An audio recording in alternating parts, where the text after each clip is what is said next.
Hello everybody and thank you for joining me. This is Sierra from Sierra T Designs and today I have this stunningly cute gnome card to share with you. So let's jump right in. So I am going to make a 5x7 card. I know that's a bit of a shock, but that's what I needed to make to fit everything on it that I wanted to. So I'm cutting down a piece of Simon Says Stamp's cream cardstock here. And I'm sizing this to be just under the 5x7 mark. Both this and the base you see me cutting here. It is like a shimmery black cardstock that I just found in a local store here. I'll link something similar, but you can see here that I trimmed them both to be about 1/8 of an inch smaller than my 5x7 card base, and then found out my 5x7 card base wasn't actually 5x7. I just got some pre-made 5x7 bases and they're not 5x7. So I had to doctor my trim a little bit. So this is slightly smaller than a 5x7 card. So I'm going to bring in some Tumbled Glass Oxide ink and I'm going to blend it on with my favoriteest cloud stencil from MFT. And I just rotate it every time. And we're going to go about halfway down my panel here because as you saw from the picture, we are going to put a whole bunch of elements on the bottom. And I know that this is a bit of a longer video. For sure, if you're not interested in the Copic Coloring, you can totally skip that part. I'm going to do the building of the card first, and then we're going to jump into Copic Coloring. So if that's not your jam, you can absolutely skip that and then just see how I put it together at the end. But I did leave in the Copic Coloring quite sped up, just for people who do enjoy watching that process. So here you can see I have multiple different die sets to make this card, and I have some random cardstock from my stash as well. Like the house is cut out of like a wood grain cardstock, and the shutters and the roof are cut out of I believe it's Steel Diamonds by Tonic. What that is. I don't even know if they make that anymore. It's just in my stash and I'm trying to use up some pattern paper. And then you can see that the grass is actually like a watercolored green cardstock that's a pattern paper as well. And the fence and the grass and the like liney border right there, those are all from HoneyBee Horizon Slimline Borders die set. I've never used them. They've been in my stash for a little while. And I just had this idea in my head and I used a whole bunch of dies for this.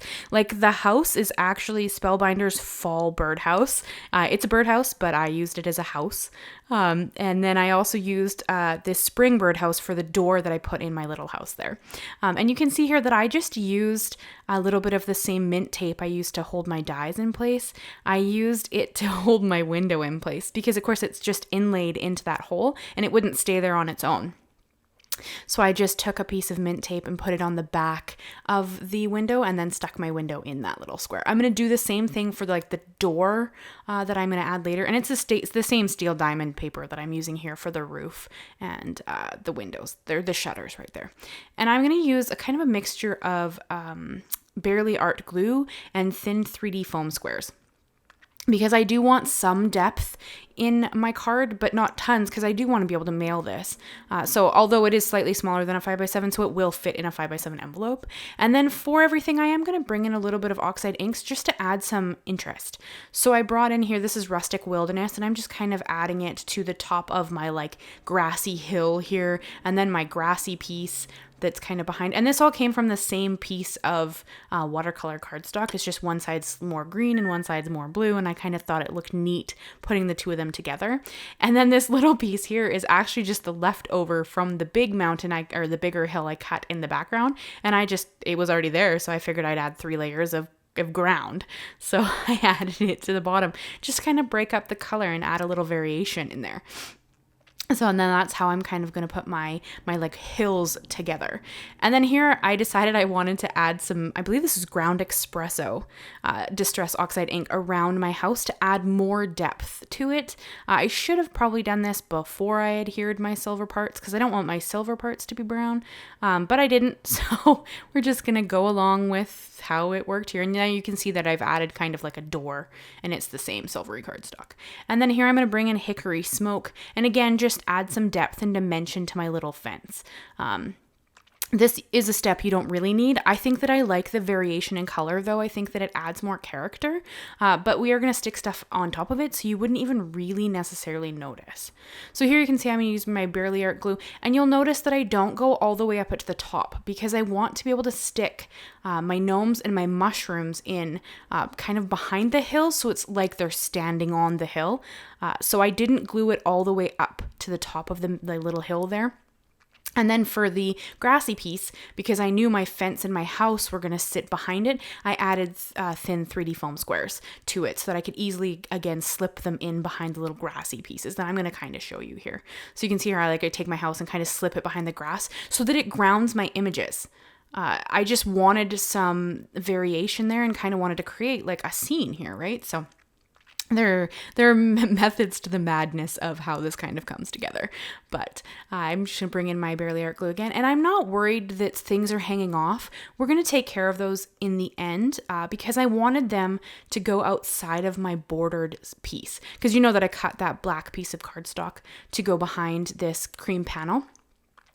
And then I have my card base, which also has like 1/8 of an inch of depth around it. So here I am going to cut the grass off right against the cream piece of cardstock, but I'm going to let my house and my mushrooms and my fence stick off the sides, and then I'm going to trim them at the very end, leaving a bit more kind of going out of the scene. I just think that that looks neat, and again, adds a little more interest to the scene, and that's just kind of what I was thinking. But here I do trim off the mountain to keep them a bit contained in the scene. So here you can see that I used that mint tape to hold the door in and the little shutters for my window. And then I'm just going to adhere them all down with some glue. This just keeps those pieces in place. I don't really know of an easier way to do this, and really I was recycling that mint tape because I used it to hold my die cuts in place anyway. So really I'm just recycling the tape that I was using to hold die cuts. So it was a pretty good use, I think, of that tape, and it's super low tack, so it just holds the pieces in place. And then once I've gone now and adhered it down, I mean, theoretically your window could pop out, I guess, but worse at worse, I would just take my Barely Art glue and then just adhere them back in. So I don't really think it matters. But if you're concerned, you could absolutely have used a stronger tape. I just used what I had sitting there.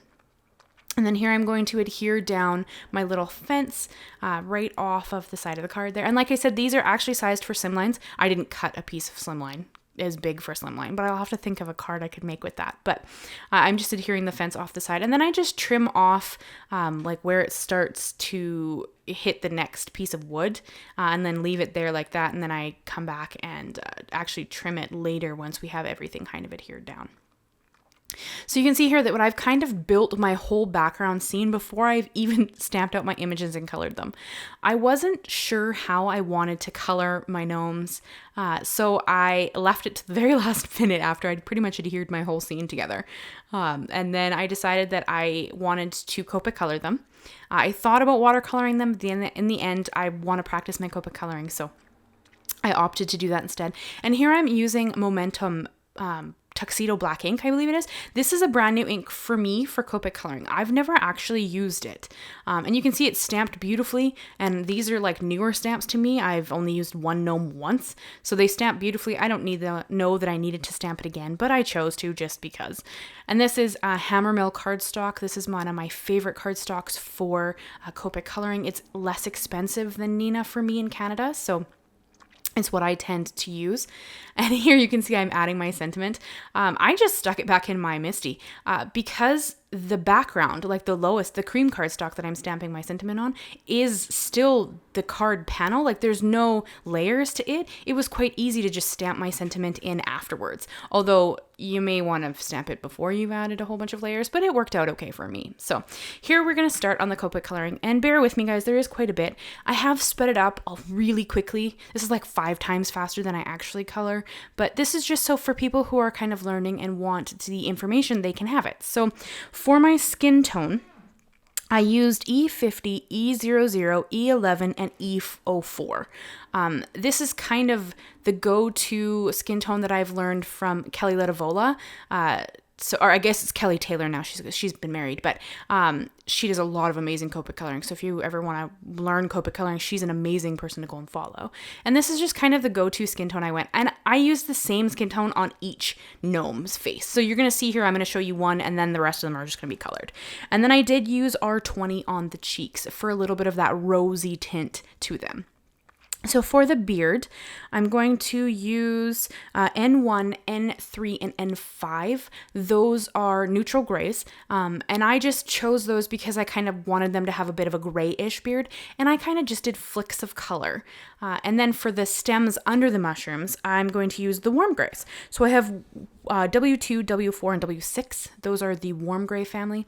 And here you can see that I'm kind of adding it as if there's a light source coming from the right-hand side. I don't always do that, but I did in this because there's nothing adding a shadow. So I chose to add the shadow to the left-hand side of most of the images. I don't do it on the clothing because it's behind things, so I just add the shadow where it would be behind. And then for my like black kind of shade, I've done C5, C7, and C9, which are cool grays. I use this as my black shade because I feel it has more depth than just bringing in a black marker, because you can bring in a black marker. There is two blacks, actually. There's 100 and 110, I believe, but I prefer generally to just use grays to make my darkest color. I find that they just have more dimension that way. And then here for my mushroom tops, I'm going to use R17, R37, R89, and R46. Again, use whatever colors you have, guys. I use these because I have them. If you don't have Copic markers, if you want to use pencil crayons, or you want to use watercolors, or you want to, whatever you have, by all means, use that. Like, don't ever feel like because some of us people use Copics or whatever, like, you don't have to own those. Use what you have and practice whatever medium speaks to you. I'm working on my Copic coloring, so I lean towards Copics, but use whatever you have, and I think it will just be just as stunning. And so for the pants, I did use some browns. I used E29, E59, and E79, and again, just try and create shadowing where there would be any piece of clothing sitting on top of each other, that kind of thing. And then for my teal color here, I use BG11, BG13, BG15, and BG18. And again, just adding shading underneath the areas that have anything sitting on top of them. And I always bring my lightest color in, do a full wash of that color, and then work out from there. In this case, I am doing a 4-color blend, but you don't have to. This is honestly just because I am practicing my coloring and shading. You could do a 3-color blend, you could do a 2-color blend, and it would still look stunning. This is just me practicing Copic coloring. That's all. And then I always come back and work through my colors. So I go lightest, darkest, and then back through to the lightest marker. And then for my purples, this is pretty much my favorite purple blend. I have V01, V12, V15, and V17. And here you can see with the hats, because there's no shading, like nothing sitting on top of it, I'm once again creating a shadow or a sun, like a highlight, as if the light is coming in from the right-hand side, creating a shadow on the left-hand side. So that was kind of my thought process with everything. And then I just brought in some like, I used GO2 for the little flower leaves on that little pot that the little gnome is holding. And then for the flowers, I used a mix of yellow and orange. So I used Y06, Y08, Y19, Y35, and YR16 because I did the centers in a yellow and the flowers in an orange. So yeah, that's the kind of the coloring there. And then here I just wanted to bring in a white highlight. So again, I'm adding the white highlight to the side that I've decided that there is going to be the lightest shade to, which is the right hand side. But again, there's no rhyme or reason. You can honestly put this little white highlight wherever the heck you want and it'll still look stunning. Like, I just have a tendency to add it almost anywhere, like a bit willy-nilly, and then I just love how it kind of adds a little bit more character to your images. So again, not necessary. If you don't have a white gel pen or you don't want to use a white gel pen, don't. Like, you could just leave it. I mean, these were beautiful as they were. They didn't necessarily need any more coloring to them or any more highlighting to them. This is just, I go a little overboard when I can, and I did, so it's good. And I love how this card turned out, guys. Like, I am so excited about this card. I kind of like it's sitting on my desk right now and I just stare at it. I'm so excited about it. And I also have the matching dies. Oh, I don't know if I mentioned, this is the You Know Me Stamps and Dies by MFT. I'm sorry, I don't think I mentioned that. And I have the matching dies here and I just cut out all my images. And then here you can see that I've kind of laid out how I want my card to look. So I'm just going to adhere every image on there flat with my Barely Art glue. You could add more dimension at this point, but I kind of liked that my hills had the dimension and my images were sitting a little bit behind them. I think that that really grounded them and made them look nice, so I didn't end up adding a whole bunch more dimension. I think that they turned out pretty cute, so I just kind of left them there. And you can see here, like, I'll just stick a foot behind a little hill, or like those mushrooms are kind of behind the hill, stuff like that. And I've just created a little scene with my images. I kind of had an idea of what I wanted in my head. And then this is kind of how it came out. And I think it turned out so cute. I would love to know what you guys think. So yeah, I'm just going to adhere them all down with that liquid glue. Any liquid glue would work here. I just prefer Barely Art because I like the tip. Nuvo is another favorite of mine, and I haven't been using it recently. I'll probably have to bring it out and use it again here pretty quick just because I can. But I'm just going to adhere down kind of my last little gnome there. And then I believe we're going to adhere it down to the base. I think that's what's next. Yes, it is. Okay, so we're going to adhere down my cream panel to my shimmery black base there. And I go a little overboard with the glue. You don't probably need this much. I hate it when you send a card and like the edges are lifting. I can't stand that. And I do actually send my cards to people. Do you guys mail your cards? I know a lot of creators who don't. And it always kind of surprises me because I'm like, what do you do with them then? Like, do they just sit in your house forever? Like, what do you do with your cards? Like, I send mine. Not all of them. Some of them, like this one, I'll probably hold on to for a while just because I love how it turned out. I have some that I made last year that I just love, and they're sitting here. And then later I'm like, you should mail that to somebody. Like, it would brighten somebody's day. So. And then here I'm just adding some glue to that black shimmery panel there, and we're going to adhere it down onto the white card base. Then I am going to trim off the stuff on the side. So here you're going to see what I mean when I said, like, I left like those mushrooms, the fence, the roof on the house, they're all sticking outside of my base. Now you could leave that and just use a envelope that's slightly bigger. I'm not going to. I am actually going to trim them off. I think that just kind of gives you that look of more going on in the scene. And I love how that looks. Like, it kind of just makes you think that there's other things going on. And I think that looks really neat. So I do have a preference towards doing stuff like that. And you guys know that I'm crazy in love with pearls right now. So of course I couldn't not add some pearls to this. So I added like 5 Arctic Breeze pearls by Studio Katia. And just adhered those down with my same Barely Art glue that I've been using the whole time. And then here I'm going to give you a closer look at how this card turned out. I would love to know what you guys think. I'd love if you'd consider subscribing, leave me a comment, leave me a like, and let me know what's going on for you guys.